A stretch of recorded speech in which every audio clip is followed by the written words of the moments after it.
இறைவன் திருக்குரானில் சூரத்துல் லுக்மானில் இன்ன ஷிர்க லுல்முன் அலீம், நிச்சயமாக இணை வைத்தல் மாபெரும் அநியாயமாகும் என்று கூறுகின்றான். இங்கு இணை வைத்தல் என்றால் என்ன என்பதை பற்றியும், அது ஏன் மாபெரும் அநியாயம் என்று இறைவன், வேறு எவ்வளவோ பாவங்கள் இருந்த போதிலும், விபச்சாரம், கொலை செய்தல், கற்பழிப்பு, இது போன்ற மனிதர்களுக்கிடையே இழைக்கப்படும் பாவங்கள் அதிகமாக இருந்த போதிலும் தனக்கு இணை வைப்பதை ஏன் இறைவன் மாபெரும் அநியாயம் என்று கூறுகின்றான் என்பதை பற்றியும், இதை ஏன் இவ்வாறு கேட்கின்றேன் என்றால், எனது அலுவலகத்தில் உள்ள நண்பர் அவரிடம் நான் இது குறித்து விவாதித்த போது அவர் கூறினார், இறைவன் ஒன்றும் ஜாகிர் ஹுசேன் அல்ல, அவன் தந்தையை போன்று அனைவரையும் மன்னித்து விடுவான் என்று. ஆகவே இது குறித்து ஐயா அவர்கள் விளக்க வேண்டும். திருக்குறான்ல இறைவனுக்கு இணை கற்பித்தல் மிகப்பெரிய அநியாயம் என்று சொல்லப்பட்டிருக்கிறது. பாவத்திலே பெரிய பாவமாக அதுதான் குரானை தேடி பார்த்தீங்கன்னா அதுதான் முதலிடத்தில் வைக்கப்படுகிறது. அவருடைய கேள்வி என்னன்னு கேட்டா, திருடுறது, கொலை செய்யறது, விபச்சாரம் செய்யறது, மோசடி செய்யறதுன்னு எவ்வளவோ தீமைகளை மனுஷன் செய்யறான். இதையெல்லாம் விட அது ஏன் பெரிய தீமைன்னு சொல்லப்படுது? கொலை செய்யறதை விட, விபச்சாரம் செய்யறதை விட கூட எது பெரிய பாவம்? இணை கற்பித்தல் பெரிய பாவம் அப்படின்னு சொல்லப்படுது. அதுக்கு என்ன ரீசன் என்ன அப்படின்னு கேட்கிறார். முதல்ல நீங்க விளங்கிக்கிறன்னு, இணை கற்பித்தல்னா என்னன்னு முதல்ல விளங்கிக்கிறங்க. இந்த வார்த்தையே நிறைய பேருக்கு விளங்க மாட்டேங்குது. அதனால வந்து இணை கற்பித்தல்னா என்னன்னு கேட்டா, அதாவது இறைவனுக்கு இணையாக ஒருவரை கருதல். இணை கற்பித்தல் அர்த்தம் இறைவனுக்கு ஈக்குவலாக, இறைவனுக்கு சமமாக ஒருவரையோ ஒரு பொருளையோ நம்புறதுதான் இணை கற்பித்தல். இணை கற்பித்தலுக்கு அர்த்தத்தை முதல்ல விளங்கிக்கிறங்க. அப்ப அல்லாண்டு ஒருத்தர் இருக்கும் பொழுது அவனுக்கு சமமா இதுவும் இருக்குது அப்படின்னு சொல்வதுதான் இணை கற்பித்தல். அல்லாண்டு ஒருத்தன் இருக்கும் பொழுது அவனுக்கு சமமா இவர் இருக்கிறாரு, இவர் அவன மாதிரி தான் அப்படின்னு சொல்வதுதான் இணை கற்பித்தல்ங்கிற. முதல்ல இந்த வார்த்தையை விளங்கின அர்த்தத்தை. இணை கற்பித்தல்ங்கிறது கொஞ்சம் விளங்க கஷ்டமா இருந்தால், அல்லாஹ்வுக்கு சமமாக மற்றவர்களை கருதுவது பெரிய பாவம். இது கொஞ்சம் எளிமையா விளங்கும்.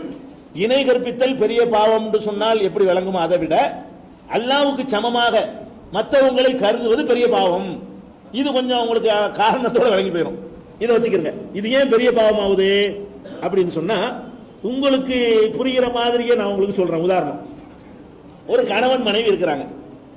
கணவன் மனைவி, அந்த மனைவி என்ன செய்யறா? கணவனுக்கு நிறைய தப்பு செய்யறா. என்ன தப்பு செய்யறா? ஒரு நண்பரை கூட்டிட்டு போய் டீ போடுன்னு சொல்றான், நீ போட்டு குடிச்சுக்கங்கிறா. அவனுக்கு எப்படி இருக்கும்? போய் சோறு வைக்க சொல்றீங்க, போட்டு தின்னு அப்படிங்கிறா. எப்படி இருக்கு? நமக்கு கோபம் வரும், கண்டிப்பா கோபம் வரும்னு வைங்களேன். இருந்தாலும் இதை சகிச்சுக்கிட்டு ஒருத்தன் இருந்துருவான். சரியா? அதே நேரத்தில் வந்து இன்னொரு மனைவி இருக்கிறா. இப்படி ஒரு மனைவி, இன்னொரு மனைவி இருக்கிறா. அவன் டீ கொண்டு வர சொன்னா ஓவலே கொண்டு வர்றான், சோறு போட சொன்னா பிரியாணி கொண்டு வர்றான். அவன் என்ன செய்யறான்? சோறு தான் கேட்கறான். அவன் என்ன செய்யறா? சோறு என்ன இந்த பிரியாணிங்கிறான். டீ தான் கேட்கறான், ஓவல் கொண்டு வர்றான். ஆனா அவனை வைக்கிற இடத்துல வேற ஒருத்தனோட வச்சுட்டான். இவ்வளவையும் பண்ணிவிட்டு அவனுக்கு ஈக்குவலாக, அவனுக்கு இணையாக பெட்ரூம்ல ஒருத்தனோட உட்கார்ந்துருக்கிறான். வீட்டுக்கு வர்றான், ஓவல் தந்தது யாவும் வருமா? வராது. பிரியாணி தந்தது யாவும் வருமா? வராது. என்ன யாவும்? ஏன் இடத்துல எப்படி இன்னொருத்தனை வைக்கிற?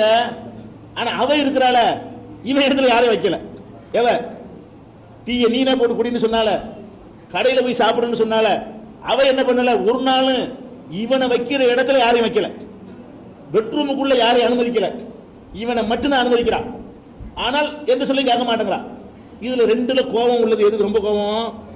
ஒரு மனுஷனுக்கு ரொம்ப கோபம் எதுல வரும்? டீ போட்டு தராதுல கோபம் வருமா? சோறு தராது கோபம் வருமா? படுக்கையை பகிர்ந்து கொண்டதுல கோபம் வருமா? எதுல கோபம் வரும்? அப்ப உன் இடத்துல நீ ஒரு மனுஷன், நீ அந்த பொம்பளை படைக்கல, மனைவிங்கிறவள் நீ படைச்ச, நீ படைக்கல. நீ ஒரு சோறு தர்றேன் கஞ்சி தர்றேன்னு சொல்லிட்டு ஒரு அக்ரிமெண்ட்ல கூட்டிட்டு வந்திருக்கிற. இதுல நீ எவ்வளவு எதிர்பார்க்கிற? என் இடம் எனக்கு தான், மத்த என்ன வேண்டாலும் செஞ்சிரு, என் இடத்த மட்டும் யாரும் கொடுத்துறாத சொல்லியா? அதன் அர்த்தம் கல்யாணத்துடைய அர்த்தம் என்ன? நீ என்ன வேணாலும் சொல்லு, சோத்துல உப்பு போடாம ஆக்கி வை, தின்னுட்டு போற, என் இடத்துல எவனே உட்கார. அதன் அர்த்தம். அப்ப நீ படைக்காத, உனக்கு எந்த சம்பந்தம் இல்லாத ஒரு பொம்பளைக்கு உனக்கு சமமா, உனக்கு ஈக்குவலா ஒரு ஆளை கொண்டே வச்சா எவ்வளவு கோபம் வருது. அப்ப அல்லாஹ் வந்து இந்த அகிலத்தையும் படைச்சிருக்கிறான். இந்த பூமி அவனுடையது, இந்த வானம் அவனுடையது, உன் உடல் அவனுடையது, உன் உயிர் அவனுடையது, நீ சுவாசிக்கிற காற்று அவனுடையது, நீ திங்கிற சோறு அவனுடையது. இவ்வளவையும் தின்றுபிட்டு இவர் தான் தந்தார்னு ஒரு செத்து போனால கொண்டே காட்டினா, அவன் ஜோத்தை தின்றுபிட்டு என்னைக்கும் மூத்தா போனால் இருப்பார், அடக்கம் பண்ணி இருக்கும்ல, இவர் தான் எனக்கு பிள்ளையை தந்தாரு. அவனுக்கு எப்படி வரும்? அட பாவி, அவரே நான் படைச்சிருக்கிறேன், உன்னை நான் படைச்சிருக்கிறேன், என் இடத்துல கொண்டு அவரை வைக்கிறீடான்னு கோவம் வரணும் வராதா? ஒரு புருஷனுக்கு பொண்டாட்டி மேல இருக்கிற உரிமையை விட படைச்சவனுக்கு அடிமைகள் மேல உரிமை அதிகம் இல்லையா? ஏன் கோவம் வருது? விளங்குது உங்களுக்கு விஷயம்? படைச்சவன் உட்கார்ந்து பார்த்துட்டு இருக்கிறான், அவன் தான் உங்களை படைச்சான்னு எல்லாருக்கும் தெரியுது. நீங்க சுவாசிக்கிற காத்து அவனுடையன்னு தெரியுது, மழையை அவன் தான் இறக்குறான்னு தெரியுது. நீ போய் யார்கிட்ட போய் கேட்கறியோ, அவளியா மகானு பெரியாருங்கிறிய, அவரெல்லாம் கூட அவன் தான் படைச்சான். அவர் மூத்தா போயிட்டாரு, இப்ப அவர் இல்ல, அவரை ஒண்ணும் இல்லாம இருந்து அல்லா தான் படைச்சான். நீ என்ன பண்ற? அப்துல் காதர் ஜிலானியே சாவுல மீது ஆண்டவரேங்கிற. எப்படி இருக்கு அவனுக்கு? அடப்பாவி, நான் ஒருத்தன் வந்து உன்னைய படைச்சு கூட செஞ்சிருக்கும் போது சாவுல மீது, அவர் யாரா சாவுல மீது? கோவம் வருமா வராதா? ஏன் கோவம் வருதுன்னு அவர் கேட்கிறார், தர்க்கரீதா தான் கேட்கிறாரு. அவர் ஆதாரம் சொல்லிட்டாரு பெரிய பாவம்ங்கிறதுக்கு. அவர் கேட்கறது என்ன? இது ஏன் ஒரு பெரிய கோவம் வருதுன்னா வருத்தம் செய்யும். ஒரு பொசிஷன்ல இருக்கிறவன் வந்து அவனுக்கு கீழே உள்ளவனை வந்து அந்த இடத்துல வச்சு பார்த்தீங்கன்னா எடுத்துக்கொள்ளாது எவனுக்குமே. ஒரு ஹெட் மாஸ்டர் இருக்காரு பள்ளிக்கூடத்துல, அவர் இடத்துல வந்து அதுக்கு கீழே உள்ள வாத்தியாரை வைக்க முடியுமா? பெல் அடிக்கிற பியூனை கொண்டு அந்த இடத்துல நீங்க நிப்பாட்ட முடியுமா? ஒரு சங்கத்துல முடியுமா? ஒரு இயக்கத்துல முடியுமா? இந்த இடத்த வாடகை பிடிக்க வர்றீங்க, இதுக்கு யார் அத்தாரிட்டி? அவர்கிட்ட போய் அக்ரிமெண்ட் போடணுமா? தெருவில் வாட்ச்மேன் இருப்பார், அவர்கிட்ட போய் அக்ரிமெண்ட் போட முடியுமா? அப்ப வாட்ச்மேன் இடத்துல வைக்கணும், நிர்வாகி இடத்துல வைக்கணும் தானே அர்த்தம். வாட்ச்மேன் வந்து நிர்வாகிட்ட பேசலாம், வாட்ச்மேன் போய் பேசுனீங்கன்னா அது நிர்வாகி கேட்டுட்டு இருந்தாருன்னு சொன்னா கோபமா வராதா? அப்ப ஏன் கோபம் வருதுன்னு கேட்டா, அல்லாஹ் தான் பெருமைக்கு சொந்தக்காரன். பெருமைக்கு ஒரு மனுஷனுக்கு பெருமை அடிக்க ஒண்ணுமே கிடையாது. அல்லாஹ்வுக்கு தான் அனைத்து பெருமையும் அவனுக்கே உரியது. உலகுல் கிப்ரியாவு, பெருமை பூரா அவனுக்கு உரியது. அப்படிப்பட்ட அவனுடைய இடத்துல இந்த கல்லை கொண்டு வைக்கிறான். ஒருத்தன் என்ன செய்யறான்? ஒரு கல்லுக்கு முன்னாடி நின்றுக்கிட்டு நீ தான் மலையை தாண்டு கேட்கறான். ஒரு கல்லு அவனுக்கு எப்படி? அட பாவி, மலையை நான் தந்துக்கிட்டு இருக்கிறேன், இந்த கல்லு பாறாங்கல் உனக்கு மலையை தருமா? சூரியனே என்னை காப்பாத்துக்கிறான் ஒருத்தன். அட கிறுக்கு பையில, நான் லடா உன்னை காப்பாத்திட்டு இருக்கிறேன், அந்த சூரியனை நான் லடா காப்பாத்திட்டு இருக்கிறேன்.